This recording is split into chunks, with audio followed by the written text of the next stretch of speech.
Selamat datang di channel HCK Media.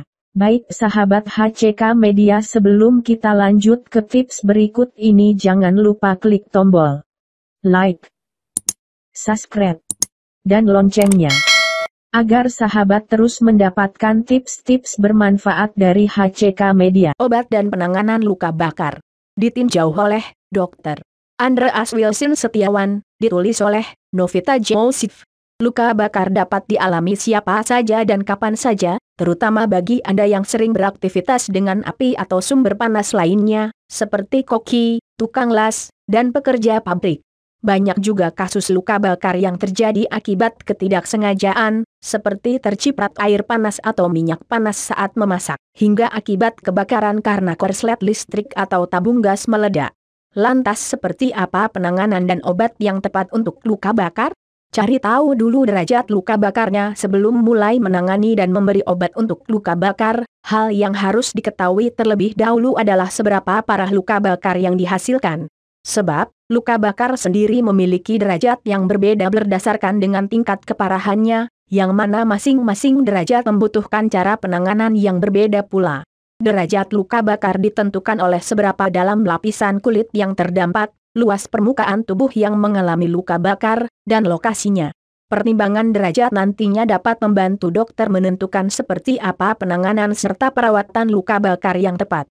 Derajat luka bakar meliputi: derajat 1, luka hanya memengaruhi lapisan kulit terluar, epidermis. Warnanya dapat berubah kemerahan dan sedikit perih tapi tidak menimbulkan lepuhan. Derajat 2, luka bakar sudah merusak lapisan epidermis dan mengenai sedikit lapisan dermis yang ada di bawahnya. Terkadang luka membentuk lepuhan dan dapat meninggalkan bekas berupa perubahan warna kulit yang permanen. Derajat 3, luka bakar telah mengenai jaringan sungkutan kulit yang merupakan tempat lemak dan kelenjar keringat, bahkan bisa sampai ke tulang, otot, atau organ tubuh. Dalam dunia medis, pedoman untuk memperkirakan luas luka bakar adalah lewat hukum 9, Rule of 9. Caranya yaitu dengan membagi daerah tubuh dengan persentase 9 per daerah tubuh. Berikut adalah penjelasan hukum 9, Rule of 9, untuk luka bakar pada orang dewasa. Kepala, 9%, bagian depan sama dengan 4,5%, bagian belakang sama dengan 4,5%. Tubuh, 36%, dada, perut sama dengan 18%, punggung sama dengan 18%. Tangan, 18%, tangan kanan depan belakang, 9%, tangan kiri depan belakang, 9%.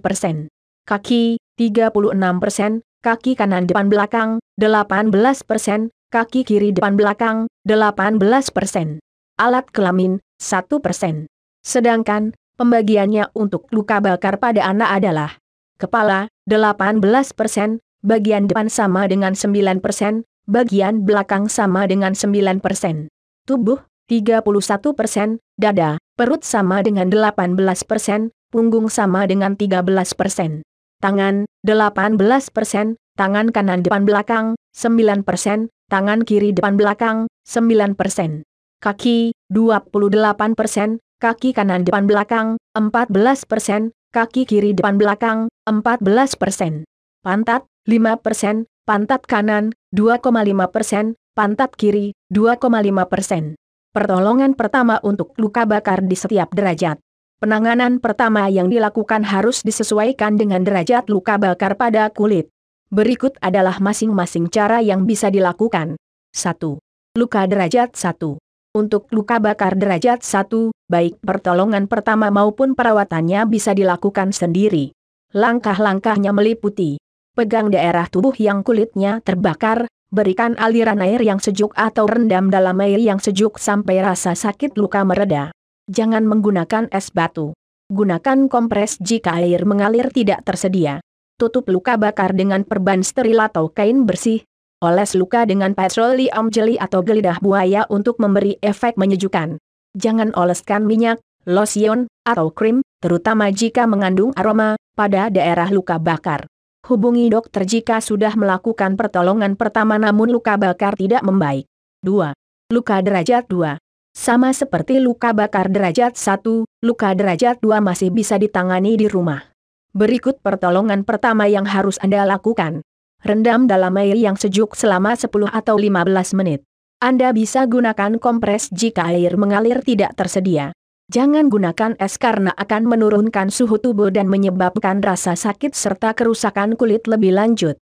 Jangan memecahkan lepuhan, karena ini dapat menyebabkan infeksi tutup luka bakar dengan perban steril. Usahakan perbannya tidak terlalu kencang alias harus lega. Ini bisa mencegah lengket kulit dengan perban. Setelahnya, amankan perban dengan kain kasa atau selotip. Terkadang, shock atau penurunan tekanan darah drastis juga bisa terjadi saat terluka. Untuk mencegahnya, lakukan hal-hal berikut. Baringkan tubuh korban. Angkat atau posisikan kaki lebih tinggi, sekitar 30 cm dari kepala. Bila lukanya berada di tangan, posisikan tangan di atas tinggi dada. Tutupi korban dengan mantel atau selimut. Segera hubungi dokter dan larikan ke rumah sakit untuk pertolongan pertama luka bakar yang lebih lanjut. 3. Luka derajat 3. Luka derajat 3 adalah luka bakar yang paling parah dan rentan infeksi. Bila terjadi, Anda harus segera mencari pertolongan medis.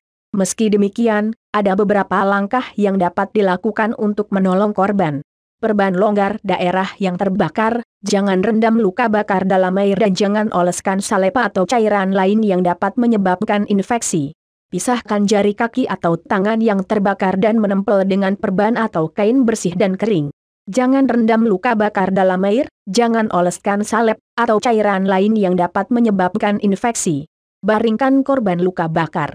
Posisikan kaki 30 cm lebih tinggi dari kepala atau area luka bakar lebih tinggi daripada dada. Tutupi korban dengan selimut. Untuk luka bakar di hidung atau saluran pernapasan, jangan letakkan bantal di bawah kepala orang tersebut saat berbaring. Ini bisa menutup jalan napas. Apabila luka bakar ada di wajah, minta korban untuk duduk. Periksa denyut nadi dan pernapasan korban secara berkala sampai ambulans tiba. Perawatan luka bakar. Setelah mendapatkan pertolongan pertama, langkah selanjutnya adalah melakukan perawatan rutin yang akan membantu penyembuhan luka. Cara perawatan luka akan berbeda-beda bergantung pada keparahannya. Untuk luka yang ringan, biasanya Anda cukup mengganti perban selama 2 kali sehari atau ketika perban terasa lembab dan kotor. Untuk luka yang lebih serius, dokter akan memberikan instruksi mengenai langkah-langkah perawatan yang harus Anda ikuti. Perawatan mungkin akan membutuhkan obat-obatan yang bertujuan untuk mendorong penyembuhan. Obat ini dapat berupa obat topikal dan obat oral. Obat topikal untuk luka bakar. Jenis obat yang paling sering digunakan adalah obat topikal atau obat oles. Obat-obatan ini dapat berupa krim, gel, salep, atau lotion. Pemilihannya akan disesuaikan dengan kondisi Anda. Kebanyakan obat-obatan topikal ini bekerja untuk mencegah infeksi. Namun, obat juga bisa digunakan bila luka bakar mulai terasa gatal. Jenis obat yang paling sering digunakan meliputi bacitracin, termasuk dalam kelas antibiotik, digunakan untuk mencegah infeksi bakteri pada luka bakar ringan. Silversulfadiazin, serupa dengan bacitracin, obat ini akan menurunkan risiko infeksi dan penyebaran bakteri ke kulit di sekitarnya. Biasa digunakan untuk merawat luka bakar derajat 2 dan derajat 3. Hidrokortison, golongan kortikosteroid yang berfungsi sebagai anti peradangan dan dapat menenangkan kulit. Harus digunakan sesuai dengan resep dokter. Difenhidramin, bekerja untuk menghambat kerja histamin yang dapat memicu reaksi peradangan. Mentol, memberikan sensasi dingin yang akan mengalihkan Anda dari rasa gatal. Capsaicin, berfungsi untuk meredakan gatal yang membandel. Tidak semua orang cocok menggunakan obat ini karena dapat menimbulkan sensasi terbakar, maka oleskan sedikit terlebih dahulu untuk melihat reaksinya. Obat-obatan oral untuk luka bakar. Terkadang, selain rasa gatal, luka bakar juga dapat menimbulkan rasa nyeri yang membuat Anda tak nyaman. Untungnya, terdapat pilihan obat-obatan oral, minum, untuk meringankan kondisinya. Obat-obatan ini termasuk ibuprofen, golongan NSAID, non-steroidal anti-inflammatory drug, bekerja dengan menghalangi produksi zat prostaglandin, zat yang menyebabkan rasa nyeri saat peradangan. Acetaminophen, digunakan untuk meredakan nyeri ringan hingga sedang. Kerap digunakan juga untuk sakit kepala, nyeri sendi, serta nyeri haid. Antihistamin, bekerja dengan menghambat fungsi histamin, senyawa yang menyebabkan reaksi alergi, peradangan, dan gatal. Beberapa pilihan obatnya meliputi cetrizin, loratadin, dan hidroksizin. Apapun obat-obatan yang Anda pilih, Sebaiknya konsultasikan dahulu untuk memastikan bahwa penggunaan obat untuk merawat luka bakar benar-benar aman. Selain obat, dokter biasanya akan melakukan prosedur tambahan untuk mengatasi kulit yang rusak akibat luka bakar. Biasanya, prosedur yang dilakukan adalah cangkok kulit dan operasi plastik. Pada pembedahan cangkok kulit, bagian dari kulit Anda yang sehat akan digunakan untuk mengganti jaringan parut yang disebabkan oleh luka bakar yang dalam. Terkadang, donor kulit dari orang yang sudah meninggal juga dapat digunakan sebagai solusi sementara. Sedangkan operasi plastik atau rekonstruksi adalah pembedahan guna memperbaiki tampilan bekas luka bakar serta meningkatkan fleksibilitas sendi yang terkena jaringan parut. Membantu penyembuhan luka bakar dengan pola makan. Selain melakukan serangkaian perawatan di atas, tentunya Anda juga harus menjalani beberapa perubahan dalam gaya hidup. Salah satunya adalah melalui perbaikan pola makan. Makanan dan minuman yang dikonsumsi secara tidak langsung dapat memengaruhi pengobatan dari suatu penyakit. Begitu juga dengan luka bakar. Pemilihan makanan tidak hanya akan mengembalikan energi yang hilang saat terluka, tapi juga membantu memperbaiki kerusakan jaringan kulit. Baik asupan protein, karbohidrat, lemak, vitamin, serta mineral haruslah seimbang. Masing-masing gizi tersebut memberikan fungsi bagi kesembuhan Anda. Protein misalnya, menjadi sumber energi utama bagi tubuh setelah kehilangan banyak tenaga. Pemberian vitamin A, B, C, dan D juga sangat dianjurkan karena akan membantu pembentukan kolagen yang dapat mendorong pembentukan jaringan kulit yang baru. Terutama bila luka bakar yang dialami cenderung serius. Selain melakukan pemeriksaan pada luka, mintalah saran pada dokter mengenai makanan apa yang seharusnya dikonsumsi untuk mempercepat penyembuhan luka. Bila masih memiliki pertanyaan seputar penanganan untuk luka bakar, silakan konsultasikan dengan dokter. Terima kasih telah menonton. Jangan lupa support terus channel HCK Media supaya sahabat mendapatkan update terbaru seputar kesehatan dan tips lainnya. Jika sahabat suka dengan tips ini jangan lupa bagikan ke teman-teman sahabat melalui media sosial.